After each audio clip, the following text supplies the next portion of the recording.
সংবাদ সবাইকে স্বাগত জানাচ্ছি। আমি ফিরোজ তোহা। শুরুতেই সংবাদ শিরোনাম জানিয়ে দেব এই মুহূর্তে হাতে পাওয়া সর্বশেষ গুরুত্বপূর্ণ আপডেট বাংলা সংবাদ। শুরুতেই থাকছে ছাত্র সমাজ আওয়ামী লীগকে স্বৈরাচার হিসেবে ছুড়ে ফেলে দিয়েছে।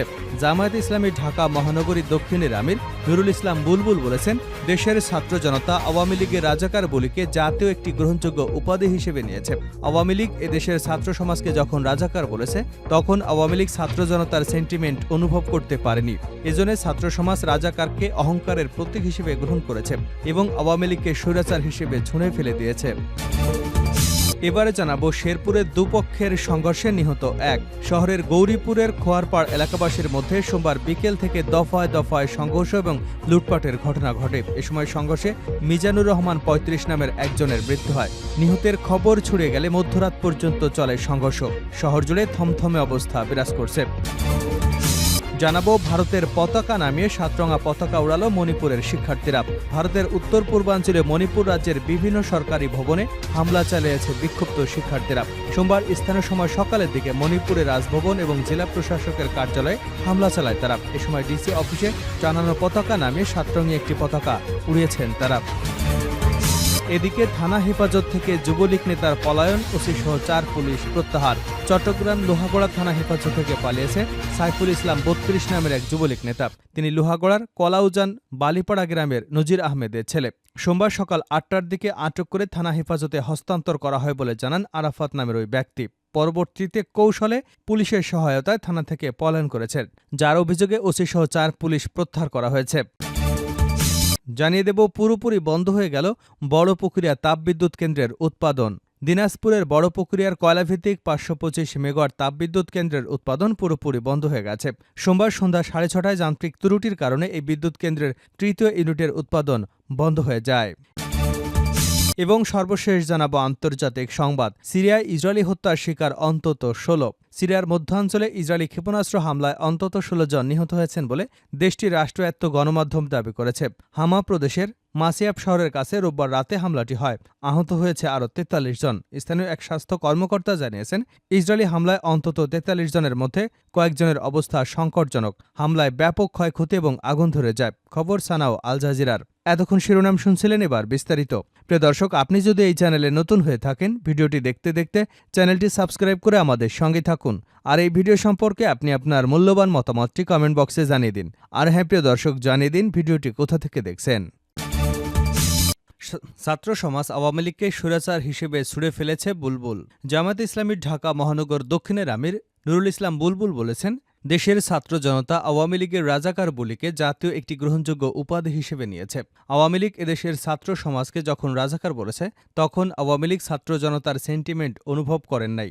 এজন্য ছাত্র সমাজ রাজাকারকে অহংকারের প্রতীক হিসেবে গ্রহণ করেছে এবং আওয়ামী লীগকে স্বৈরাচার হিসেবে ছুড়ে ফেলেছে। সোমবার দুপুরে লক্ষ্মীপুরের এন আহমেদিয়া সরকারি প্রাথমিক বিদ্যালয় মাঠে জামায়াত ইসলামীর লক্ষ্মীপুর জেলা শাখার উদ্যোগে আয়োজিত পথসভায় প্রধান অতিথির বক্তব্যে তিনি এসব কথা বলেন। পরে তিনি সহ অতিথিরা বন্যার্তদের জন্য উপহার হিসেবে খাদ্য সামগ্রী তুলে দেন নেতাকর্মীদের হাতে। তিনি আরও বলেন, যাদের রক্তের বিনিময়ে বাংলাদেশ নতুন স্বাধীনতা, তাদের বিধি আত্মা ক্ষতবিক্ষত হৃদয় তখনই শান্তি পাবে যখন এই নতুন স্বাধীনতাকে আমরা অর্থবহ করে তুলতে পারব। এখনও শকুনরা স্বাধীনোত্তর নতুন বাংলাদেশকে আবার চক্রান্তের বেড়াজালে নিয়ে যাবার ষড়যন্ত্র করছেন। সদা জাগ্রত থাকতে হবে। শেখ হাসিনা তার ফ্যাসিস্ট, যুবলীগ, ছাত্রলীগ, সন্ত্রাসী লীগ আনাচে কানাচে লুকিয়ে আছে। প্রশাসন ও রাষ্ট্রযন্ত্রের বিভিন্ন জায়গায় শেখ হাসিনার দোসরা, পরাজিত শক্তির দোসরা লুকিয়ে আছে। তাদেরকে চিহ্নিত করে অবিলম্বে বিচারের আওতায় নিয়ে আসতে হবে। কোনো চক্রান্তকে নতুন করে বাংলাদেশে বাস্তবায়ন করতে আমরা দেব না। আওয়ামী লীগ কত সন্ত্রাসী তৈরি করেছে, শুধুমাত্র লক্ষ্মীপুরের আওয়ামী লীগ, যুবলীগ, ছাত্রলীগ কাহিনী যদি লিখতে হয়, তাহলে শত শত খণ্ড তৈরি হবে। এক এক দিনের জন্য এক একটি বই রচনা করতে হবে। শেরপুরের দুপক্ষের সংঘর্ষে নিহত এক। শেরপুরের দুপক্ষের সংঘর্ষে একজন নিহত হয়েছেন, আহত হয়েছেন অন্তত ১০ জন। শহরের গৌরীপুর এবং খোয়ারপাড় এলাকাবাসীর মধ্যে সোমবার বিকেল থেকে দফায় দফায় সংঘর্ষ ও লুটপাটের ঘটনা ঘটেছে। এ সময় সংঘর্ষে মিজানুর রহমান ৩৫ নামের একজন নিহত হয়েছেন। এদিকে নিহতের খবর ছড়িয়ে গেলে মধ্যরাত পর্যন্ত চলে সংঘর্ষ। শহর জুড়ে থমথমে অবস্থা বিরাজ করছে। নিহত মিজান পেশা একজন ট্রলি চালক। সংঘর্ষের সময় ৫টি দোকানে লুটপাট চালায় দুর্বৃত্তরা। পরে পুলিশ ও সেনাবাহিনী ঘটনা ঘটনাস্থলে গিয়ে পরিস্থিতি নিয়ন্ত্রণে আনেন। স্থানীয়রা জানান, গৌরীপুর মহল্লা এবং খোয়ারপাড় এলাকার শাপলা চত্বরে দুই দল কিশোর কথা কাটাকাটিকে কেন্দ্র করে দুই মহল্লা লোকজন সংঘর্ষে জড়িয়ে পড়েন। রাত 10:30টার দিকে বাসিন্দারা মাইকে ঘোষণা দিয়ে সংঘর্ষে জড়ায়। দুপক্ষের মধ্যে দেশীয় অস্ত্র নিয়ে ধাওয়া পাল্টা ধাওয়া সংঘর্ষের ঘটনা ঘটে। শেরপুর সদর থানার ভারপ্রাপ্ত কর্মকর্তা মোহাম্মদ জাহাঙ্গীর আলম বলেন, পরিস্থিতি শান্ত করার জন্য আমাদের ফোর্স কাজ করছে। ভারতের পতাকা নামিয়ে 7 রঙা পতাকা উড়াল মণিপুরের শিক্ষার্থীরা। ভারতের উত্তর পূর্বাঞ্চলীয় মণিপুর রাজ্যে বিভিন্ন সরকারি ভবনে হামলা চালিয়েছে বিক্ষুব্ধ শিক্ষার্থীরা। সোমবার স্থানীয় সময় সকালের দিকে মণিপুরের রাজভবন এবং জেলা প্রশাসকের কার্যালয়ে হামলা চালায় তারা।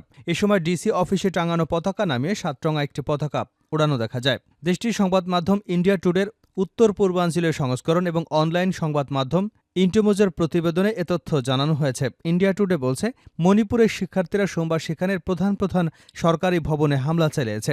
শিক্ষার্থীদের এই বিক্ষোভ তীব্র আকার ধারণ করেছে। ক্ষুব্ধ শিক্ষার্থীরা রাজভবন এবং থৈবালে জেলা প্রশাসকের কার্যালয়ে হামলা চালিয়েছে। এর আগে রাজ্যের নিরাপত্তা ব্যবস্থার বড় ধরনের পরিবর্তনের দাবিতে রাজধানীর ইম্ফলের রাস্তায় নেমে আসে হাজার হাজার শিক্ষার্থী। এ সময় তারা রাজ্যের নিরাপত্তা নিশ্চিতে সরকারি প্রশাসন ব্যর্থ হয়েছে বলে অভিযোগ করেন। বিক্ষোভকারী শিক্ষার্থীরা রাজ্যের বর্তমান নিরাপত্তা উপদেষ্টাকে অপসারণ, মণিপুরে শান্তি ফেরাতে রাজ্য সরকারের হাতে সর্বোচ্চ ক্ষমতা দেওয়ার জন্য কেন্দ্রীয় সরকারের প্রতি দাবি জানিয়েছেন। বিক্ষোভকারীরা বলছে, চলমান সংকটে আরও ভালোভাবে মোকাবেলা করবার জন্য নিরাপত্তা অভিযানের দায়িত্ব স্থানীয় কর্তৃপক্ষের নেওয়া উচিত।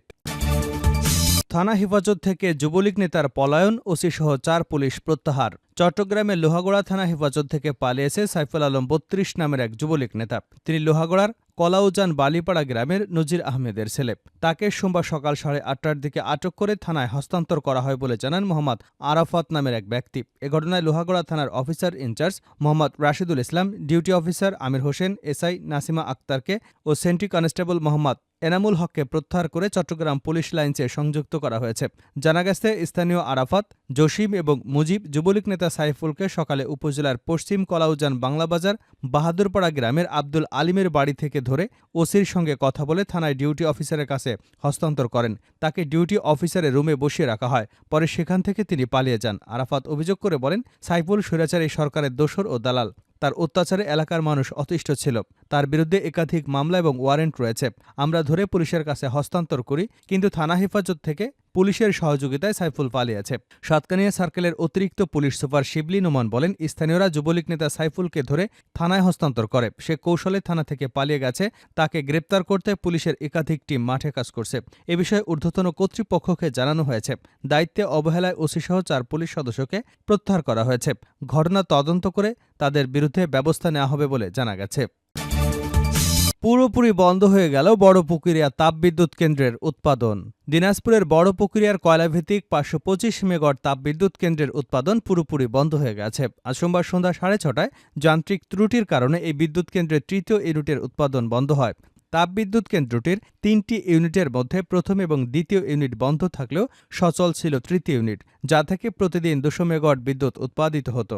এর আগে 1 মাস 6 দিন বন্ধ থাকার পর গত শুক্রবার বিকাল 5:17 থেকে এই উৎপাদন শুরু হয়, যা 2 দিন পরেই বন্ধ হয়ে গেল। জানা যায়, বড়পুকুরিয়া খনি থেকে উৎপাদিত কয়লা দিয়ে 525 মেগাওয়াট বড়পুকুরিয়া কয়লাভিত্তিক তাপবিদ্যুৎ কেন্দ্রের উৎপাদন কার্যক্রম চালিয়ে আসছিল চীনা ঠিকাদারি প্রতিষ্ঠান হারবিন ইন্টারন্যাশনাল। 5 বছরের চুক্তি মোতাবেক আগামী বছর তাদের মেয়াদ শেষ হবে। চুক্তি মোতাবেক এ সময় উৎপাদন সচল রাখতে ছোট ধরনের মেরামত এবং যন্ত্রাংশ সরবরাহের কথা থাকলেও তার কিছুই করেনি চীনা ঠিকাদারি প্রতিষ্ঠান, যার কারণে বিদ্যুৎ কেন্দ্রটি বারবার ত্রুটি দেখা দিলেও সঠিকভাবে মেরামত করা সম্ভব হয়নি। সে কারণেই বিদ্যুৎ উৎপাদন কাজ ব্যাহত হয়েছে বলে অভিযোগ উঠেছে ঠিকাদারি প্রতিষ্ঠানের বিরুদ্ধে।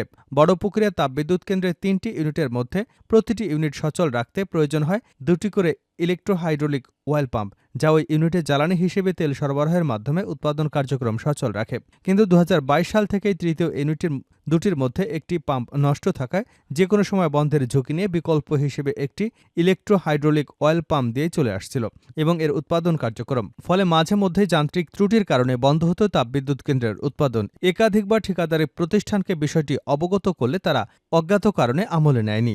সর্বশেষ গত 6 সেপ্টেম্বর মেরামতের মাধ্যমে ইউনিটটি চালু করা হলে 2 দিনের মাথায় আবারও আজ সন্ধ্যায় যান্ত্রিক ত্রুটি দেখা দিলে তা বন্ধ হয়ে যায়।